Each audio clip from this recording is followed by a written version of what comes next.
Hey guys, what's up? It's your boy. It's Tyler with Mom's Basement MMA, and I have the most gifted up and coming fighter in the world on the show today.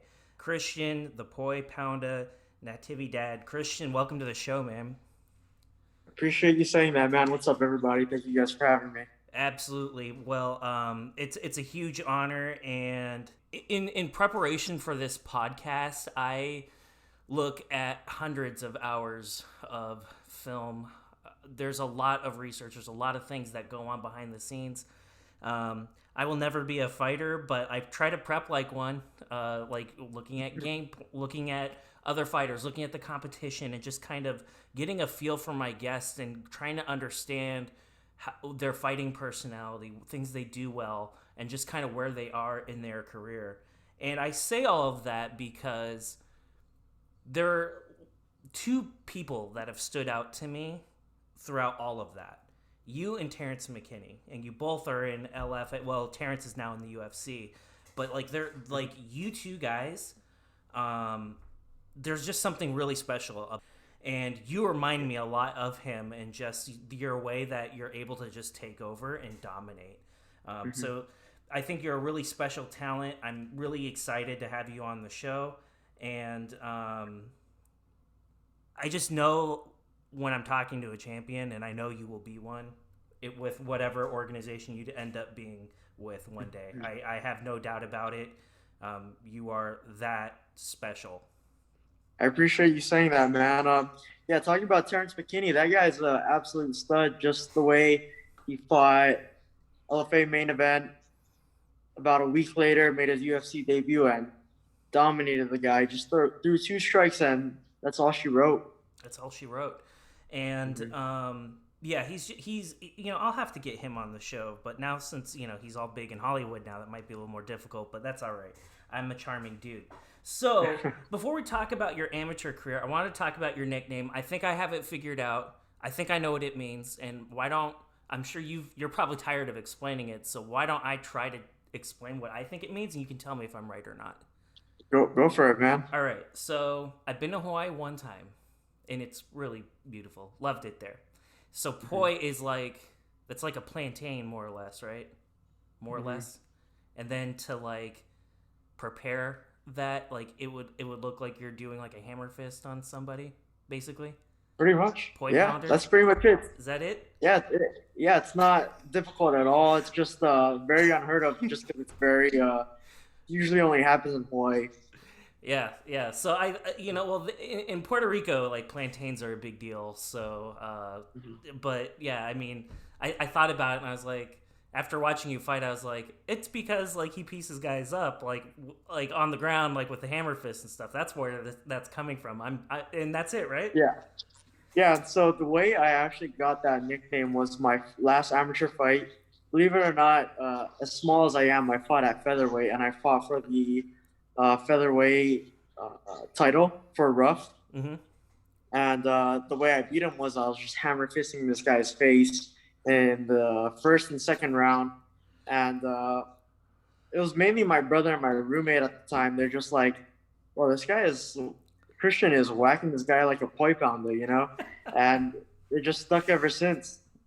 That's why I got that shirt, man. Like those shirts are really slick, by the way. So for everybody who is watching this, I don't know if he's gonna have any left by the time this is actually up and available for everyone to watch. But check out his Instagram page. He was selling some shirts recently. Do you have any left? It's the 26th of June for people on YouTube right now. Yeah, so I actually do have a couple left. I don't have any more larges, but just for popular demand, I might do another pre-order just because I ran out of a lot of larges and there's a lot of inquiries still. Absolutely. That's why Yeah, I jumped on it right when you said like, "Hey, I'm selling these. yeah. Do you want one?" I'm like, Uh, "Yeah, yeah, I want one." So I'm glad you did, man, because there's a lot of people who are wanting shirts, and right now I'm like, I don't know if I should pre-order some or not because it's not worth it if I pre-order, like 20, 30. I need to get like a big batch of it just to make it worth it. And the yeah. thing too is I'm not even trying to profit a lot from it. Just with the material of the shirt that I got, the price that I'm selling it. Uh, the guy who produced the shirts wanted me to get a cheaper brand shirt and sell it for another $10 more expensive. But I feel like the profit comes from the marketing that I get from it and not like the actual cash. And hopefully it can pay for or at least reduce some of your expenses, because I don't know how you guys Mhm. are able to like financially commit to like all the things that are required to like get ready to fight, and then like you Hmm. fight, and especially like in the amateur era, like you're not getting paid, like it's Hmm. just you're going through all of this stuff, and you know that's why like the merch and like selling tickets for the fighters that have to do that in the regional scene, like that's why if you're a fan like me, it's so super important that you guys are supported by the fans, because without that support, I feel like the road to like making it is Hmm. kind of impossible for a lot of people. Definitely super tough just because there's no money. There's barely any money fighting. Even when you make it to the big show, I mean, you're still not making that much money just because you have to think about all of the people you have to pay out when it comes to like your gym, the coaches, or your management, the taxes, all that stuff. So it just there's not really that much money at all. But that's why I still work a full time job, and that usually pays my bills. So I'm really fortunate with the job I have just because they support both my MMA career and what I do for them. Most fighters that I speak with are working full time. Yeah, M- you have to. I I mean, think if the not, you're gonna be living on the street. Who have I spoken? Oh, Anthony Smith is the only person I've spoken with who is not working full time. Yeah, And Anthony Smith, the superstar, the light heavyweight. yeah, Lionheart. Yep. Oh, nice for you to say that I'm one of the most talented guys to be on your show, and you interviewed him. That's an honor, man. I appreciate it. No, and I'm being sincere. Like, I don't think a lot of people know, and they're going to find out really quickly. And I wanted to talk a little bit about your fighting style, because for some of my listeners, they're going to listen to this and then they're going to go on a Fight Pass or YouTube or whatever and like check you out. And how I would describe your fighting style is, from what I've been able to see, so like you have a limited sample size because you've just been buzzing through these guys so quick. You're an amazing striker. You're really strong. You're really fast, but your grappling, your wrestling is what really stands out to me. And when people get down, when you get people down on the ground, when you get like a takedown, a double leg, single leg, whatever, you're fucked. Like there's just no getting up against you. You're really strong, and if I had to like say like kind of like what discipline like you really like to use, I would say like wrestling and striking, kind of like a combination of both. Yeah, and I actually did. So when I first made my professional debut, everyone thought I was a striker just because I was knocking people out on the Mm-hmm. feet. My last few fights before that, I was winning by TKO or knockout, whatever it is. So most people thought I had zero ground at all until I had to really showcase something this past fight where I had to take him down just because the guy wouldn't want to go out on the feet. So I decided to take him to where he was weaker at. I started off doing jiu-jitsu way back when, and I started wrestling shortly after that, and I caught on super, super quick. I actually took state my second year ever wrestling, and then I started wrestling in college after that. But I honestly fell in love with the striking aspect of it, and I mean, I have wrestling and jiu-jitsu in my back pocket in case I ever need it. Yeah, absolutely. And I can understand why people would think that, especially if people are only watching like your recent LFA fights, because it's like, you know, you clip these guys and like that's it, man. Like that's Mhm. it. And this is the only guy that like, at least in your professional career, that you went the distance with. I mean, Yeah, everyone else is just, you know, they're going and through the he wood chipper. and he was definitely very, very tough. He had a lot of boxing experience prior to that. And one thing that I always talk about that I messed up on this fight is I really tried to force that knockout, and in doing so, it just made me wind up my punches a little bit more, made me a half second slower. So since I tried to force that knockout, it didn't work out. Yeah. But overall, it was a learning experience, and I know for next time. He's a tough guy. He was really tough. Like I watched that, and I'm just like the amount of heart that this guy has to get to take on this amount of damage. Like I mean, I would imagine a lot of guys in that position would have just tapped out to the strikes. They've been like, I'm done, man. Like get this guy off me.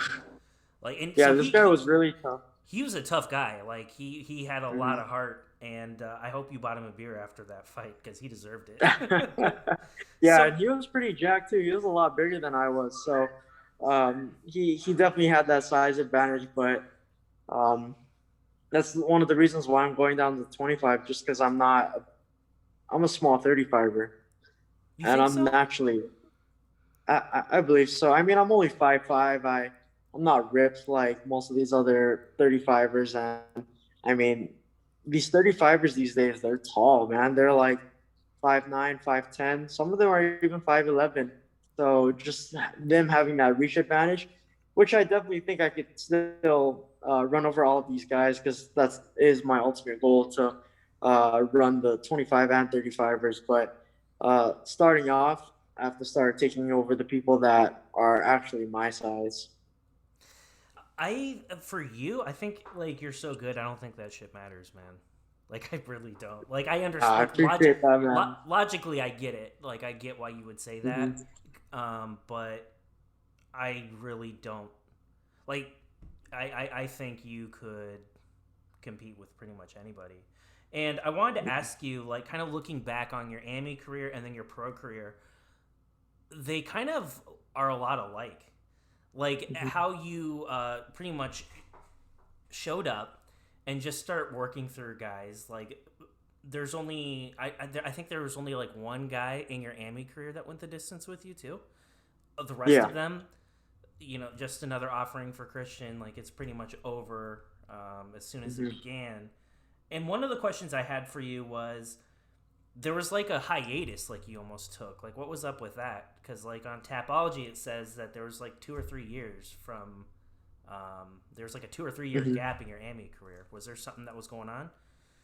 Yeah. So what happened was I was actually supposed to make my pro debut back in 2017. Mm-hmm. Uh, I had a fight scheduled on towards the end of the year. I can't remember the date exactly. That fight didn't go through, and then I was supposed to make my debut November 2017.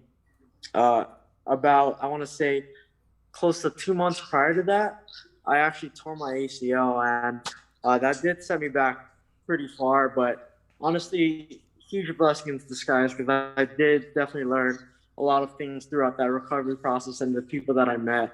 I'm super grateful for it. But um, I took about, I want to say, 2 to 2.5 years off, something like that. And then I made my return to MMA as my last amateur fight, and that was fighting for the rough featherweight title. So you're getting ready to because of like injuries and whatnot. That okay, that makes sense. And Mhm. one thing I wanted to ask is when you decided to go pro, like what was that process like? Because obviously you have a really impressive resume already. I mean, were you pretty much able to like more or less have some leverage in terms of like where you went? Mhm. Yeah, I mean, I honestly have always been ready to go pros. I mean, I made my pro debut back in 2020, and I've been ready since 2017. So just that 2.5 year wait, I was 100% ready to Mm-hmm. just make that switch. And when my coach wanted me to make my last amateur fight, he was like, "Let's fight someone tough." So we decided to go up a weight class. I had to cut pretty much nothing, and fighting for the title. So it definitely was a difficult challenge, but came through it, Yeah. and just did my thing. Um, Tell me a little bit about your experience with LFA. Example, kind of like what we were talking about, the last three LFA main event winners. got picked up in the UFC, and they all won their UFC debut. So, and just the amount of people that get picked up from the LFA too. A lot of my good friends who were fighting at the LFA or fighting in the UFC were fighting in the LFA. So I don't want to say entirely just following their footsteps because that's not what I'm doing exactly. I'm pretty much just fighting on LFA, and I so happen to they just so happen to get picked up from the UFC by fighting in the LFA. Well, I love watching their fights. It's pretty stacked. If there's one Mhm. complaint I have about LFA, it's their website is fucking terrible. Like, dude, it may like Yeah, it is. anybody you want to research in LFA, don't go to the Mhm. LFA website. Like JP Bays is still on there. I'm like, what is going on? Mhm. Like, Yeah, yeah, their website is very out of date, even the merchandise. But I mean, it is what it is. They have a big fan base, and I mean, I don't yeah, know where they sell their merch at, but I don't know. something they also have to do is they have to get themselves verified on social media. Yeah, yeah, that's right. Yeah, And so do you. So people I think do. That you gotta get that squared away, man. I don't know how that works. yeah, that I mean, it'll come soon once I make it to the bigger show. I'll get that blue check mark. You will. I wanted. Let's talk about July 2nd and this poor kid that you have to fight. So you explained why you're going down, and I was going to ask you that because, like, with all due respect to this young man, Luis Aguirre, Mhm. I know you didn't go down to 125 to fight Luis Aguirre. Like, I know you didn't. No. Like, I knew there was something else going on. You already explained what that was because of your size and you want to have that experience with 125 under your belt. So, do you see yourself when you make that leap to like PFL, UFC, whatever? You see yourself in the flyweight division starting out? I see myself in the flyweight division definitely because Okay. kind of like what I said earlier, I do want to take over two weight classes, and 25 is one of them, 35 is the other. Definitely a lot of talent in both too. I know flyweight, there's not as much eyes as there are with the bantamweights, but if I'm knocking people out, dude, I could be the savior like of that weight class. You know, I could bring all the viewers to watch the flyweight division again because I know Brandon Moreno, Figueroa. I know they did a great job. They had a phenomenal fight this past UFC pay per view, but to be honest, I think I could take the both of them. You know, and especially that's later down the road. I think I could take them now, but imagine what I would do to them in 2, 3 years if it takes that long for me to get in the UFC. Another thing about it is I'm not even in a rush at all. If it takes me a year to get in the UFC, I'm cool with that. If it takes me three, I'm still cool with that. Like I have a lot of time on this career, so the longer it takes, the more prepared I'll be. I don't think it'll be very long unless you want it to be. Like unless you like Yeah. sit back and you're just like, no, I'm cool. Like, and some guys like people laugh and be like, no one would ever do that, but like it happens actually. Like I've talked to Mm-hmm. a few guys and are like, you know, I probably could have, or I was given that opportunity and I decided that for whatever reason I just wasn't ready quite yet and I want to take my time. So Mm-hmm. I think you're being very calculated and I'm sure that I'm sure your brother has probably talked to you quite a bit about like, hey man, like there's some good and bad things about going up, and here's what it is. Mm-hmm.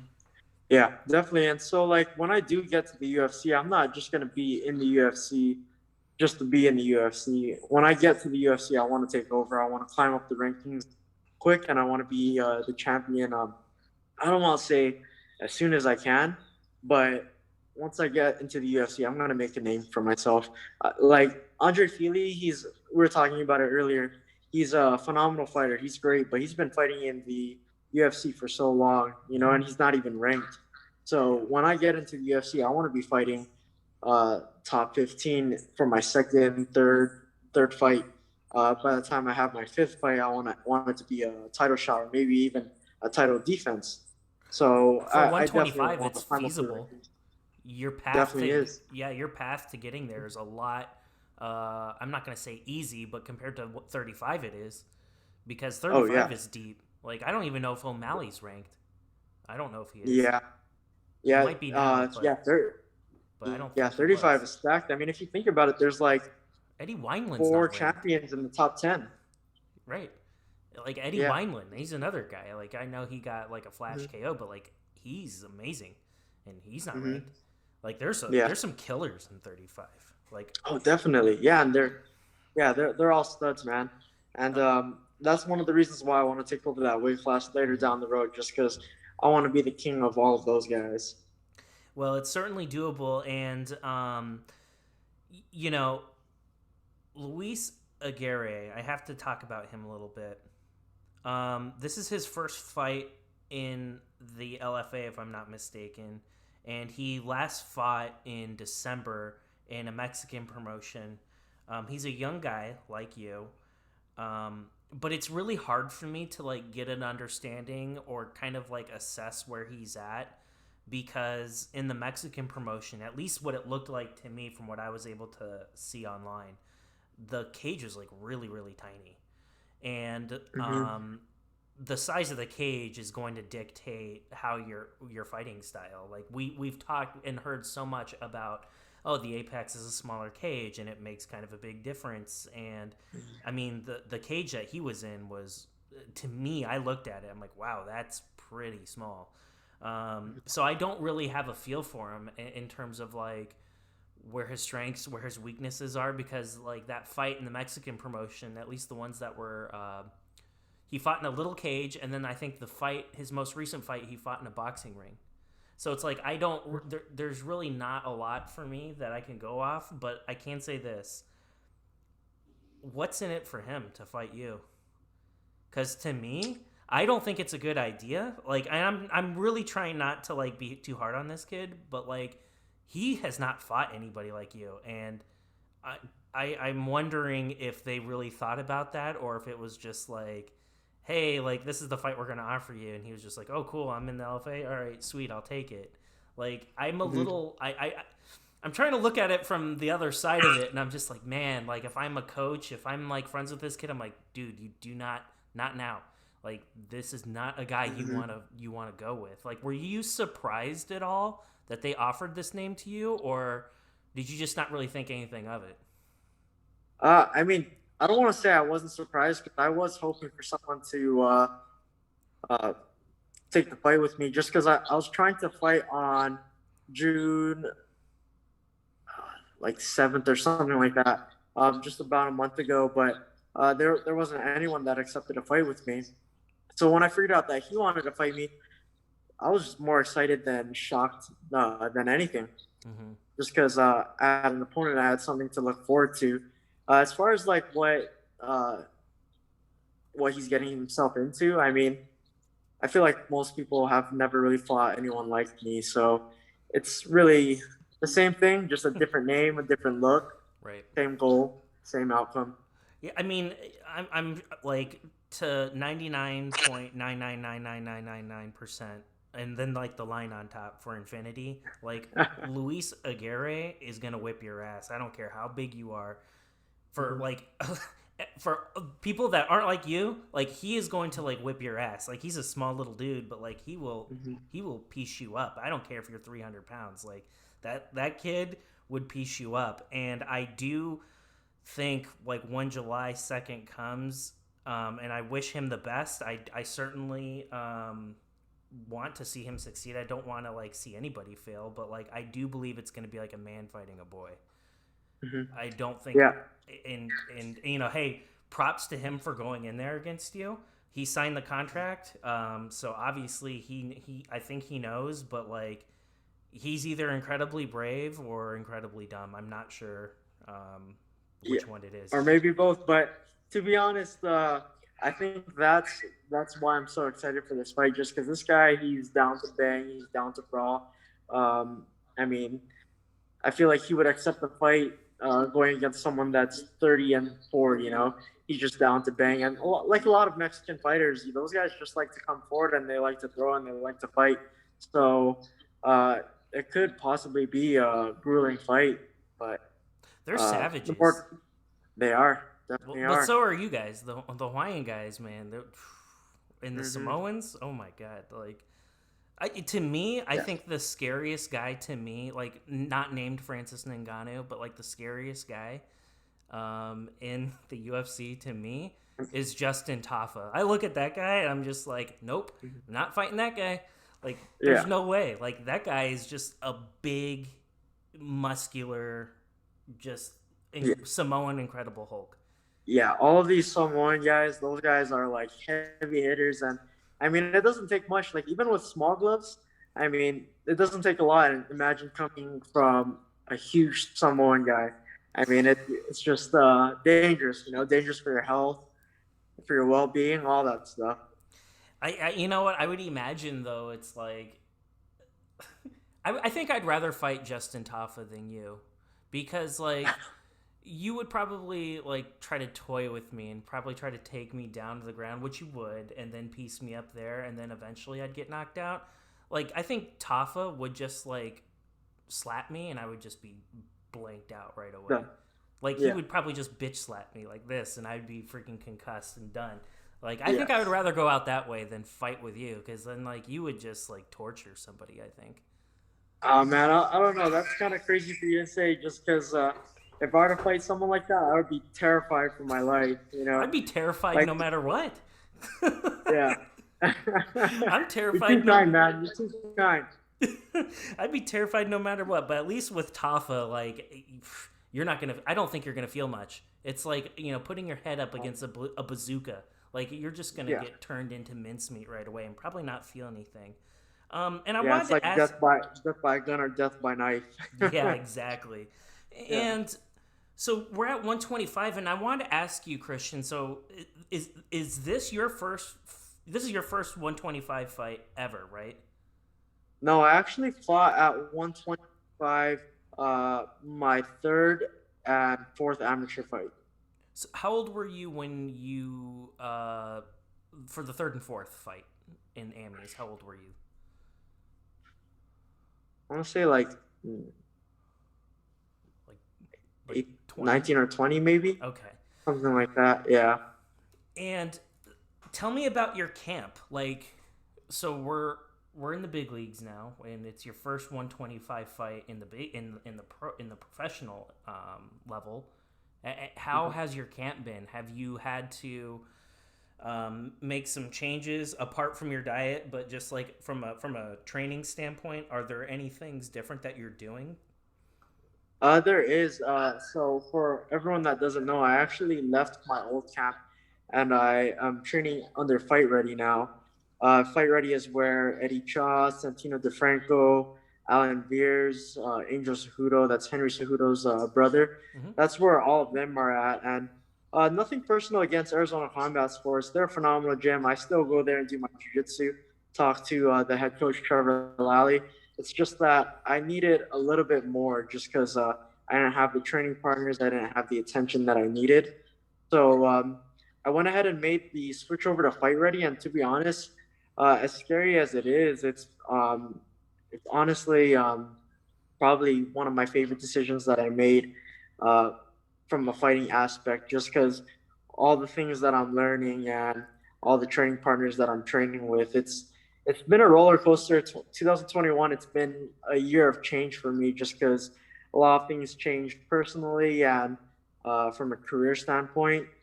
But I definitely have been learning a lot, and I'm super confident and excited to showcase what I've learned over the past couple months. Well, I'm excited to see it, and I'm excited to see 125. I definitely think that you are the future of 125, and I think your fighting style. You're I have not seen a boring fight of yours. Every single one of your fights is it's about punishment and violence. Like some guys like to clench up. Some guys like to lay and pray for the grapplers and stuff. Not you, man. Like if you get people down, or when you get people down, like you start piecing them up. Like you're constantly you kind of have that old school approach. Like I'm gonna take you down on the ground and I'm gonna beat you up. And some guys just lay and pray, and that's kind of a bummer to see. But I always like to see people that are active, that are like just making people pay. It's a true pleasure to watch. Mhm. For all the leagues that are out there, if you had your pick between like any of the big ones, would it be UFC, or like are you kind of, would you also consider like an opportunity from one of the other two? I definitely do like the UFC just because the best of the best are in the UFC. And if I was in it for the money, Bellator. I honestly would just be working the job that I'm working at now just because. Uh, so, for all the fans watching and don't know what I do for work, I'm actually the national finance manager for one of the biggest solar companies in the world, Titan Solar Power. And they're just buying solar companies left and right. And if I continue just staying the national finance manager, later down the road, I'd be making bank. Um, but I know there's like something a little empty as far as me just doing that as a career. I really want to, like you said, cause violence and Hmm. let the craziness out of me. So um, when it comes to the promotion, UFC, like that's where all the best fighters are. And if I really want to be the best, then I obviously have to fight the best. Yeah, and they're in the UFC. I don't think anyone Hmm. can tell you different. Um, Hmm. and here's another. There's something that a lot of people don't really think about, and it's opportunity cost. And so what I'm talking about when I'm talking about opportunity cost is like you have a limited window where you can only take advantage of one opportunity or another. Like you can't really do both. At least you can't do both well. So, just me being an old guy talking to you, I would say your finance stuff that will always be there for you. Like you get into the fighting, and let's just say like you accomplish everything you want to accomplish out of it. And if you still need to work, like you can always go back. It's not a big deal. You can't say the same about fighting. Like you can't Hmm. be my age and just go into like fighting. It doesn't work that way. Um, Hmm. at least not at your level. You're not Yeah. like you might be able to go to like a fairground and fight maybe, but you're not gonna fight. You're not gonna compete at a high level when you're Hmm. just starting out at like 36, 37, 38 years old. Unless you've been in the game your Hmm. entire life, it's just not gonna work out for you. Oh yeah, I agree. Like that. That's one of the things too. I do want to retire before I turn 40. And when I say retire, I'm talking about not clocking into work or anything. Um, the thing that I really love about my job is they let me pursue both. So I'm still working full time. I'm still working 40 to 45 hours a week. And the crazy thing about it is I'm training just as much or maybe even more than a lot of these full time MMA fighters, just because the flexibility that I have in my job and the drive that I have. I really don't have much free time at all just because I'm stuck between technically two different jobs, finance manager and uh, professional MMA fighter. But honestly, that's the dream for me. Like just being able to do what I want to do, and both of those are it. Yeah, absolutely. And I hope like how you like want to go to fighting full time. I hope one day I can get to a point where I do this full time. But Mm-hmm. I got a good job. It pays the bills, and I've been doing it for a minute, and it provides for me and my family. It keeps a roof over our head. But Mm-hmm. I Yeah, you definitely need to keep the lights on somehow. So, and I'm not um, gonna do it by doing this, at least not yet. And that's okay. But like I didn't do this for money. I make enough money. Like, and I'm not trying to like sound like an asshole. I'm content, man. Like I have enough in my life. I do. Like if you're constantly chasing the dollar, you will always chase the dollar. Like there's never going to be a point in your life where you're like most people anyway, they'll be like, "Oh, like let's just say like you're dirt poor, right? And you're making $30,000 a year." And then you say, "Oh, well, you know what? All my problems will be over when I make $50,000 a year." And then guess what? A few years go by, you make $50,000 a year. And so what happens is like that bar just keeps going up and up and up, and you're just chasing another carrot at the end of the day.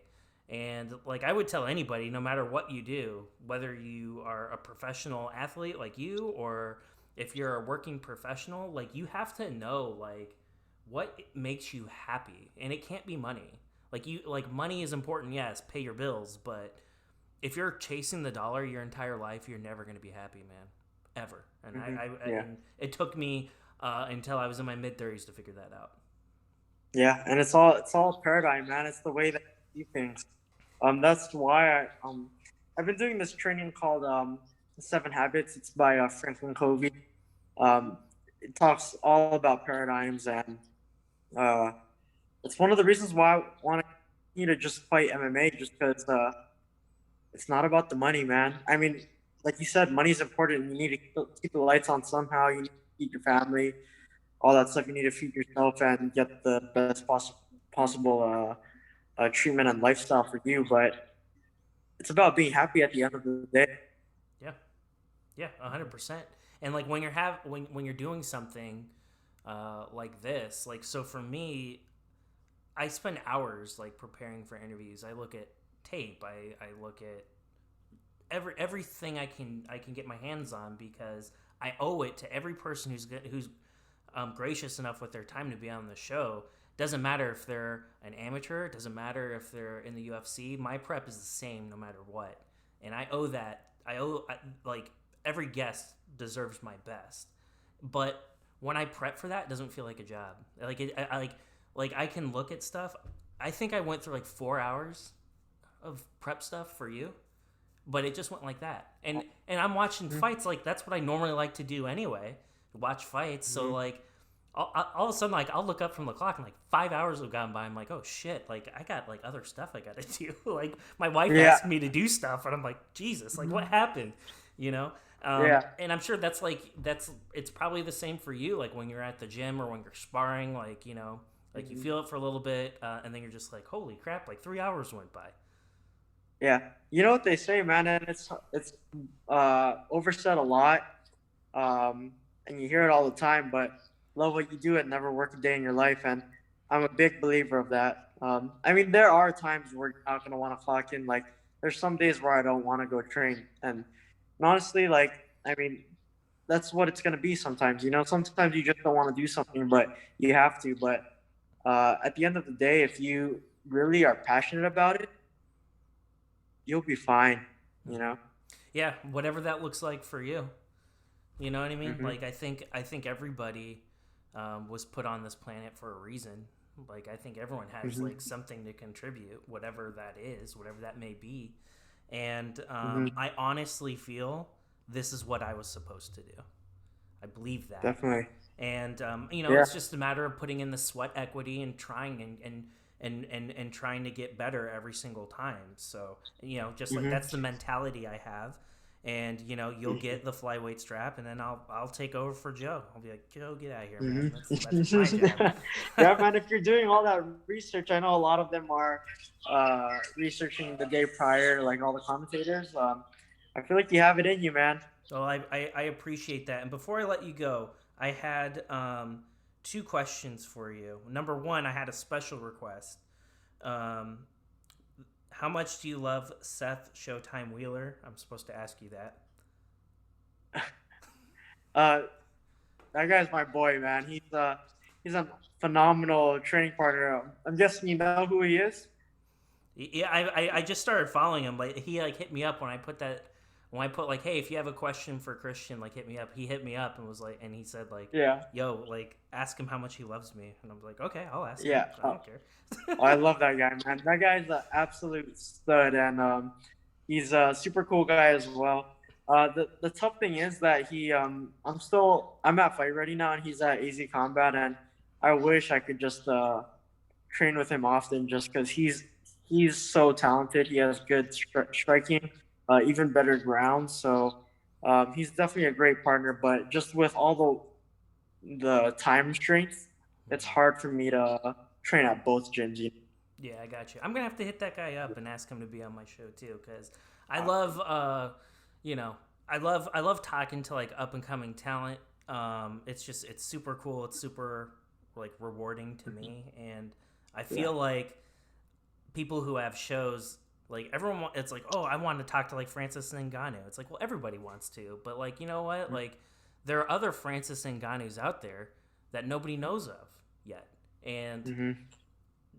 I think those folks are just as important. They deserve a platform too. So, man, well, I really appreciate your time, and I'm really looking forward to the second. And before I let you go, Christian, were there any shout outs that you wanted to give? Did you want to talk a little bit about any of your sponsors, how to find you on Instagram, any of that stuff? Yeah, definitely. So, starting off with social media, uh, Instagram, super easy. Just my name, Christian Natividad, almost like Feliz Navidad, but adding a TI in my last name. Uh, Sponsors that I do want to thank, definitely Titan Solar Power. That's my job. They also are my sole sponsor. I really got to thank them for allowing me to chase this dream. And then I also want to thank Rad Sports Management. I just signed with them less than a month ago, and honestly, they've been doing a phenomenal job. So uh, couldn't do it without those two. Fantastic. Well, sir, thank you again for your time, and we hope to have you on the show soon.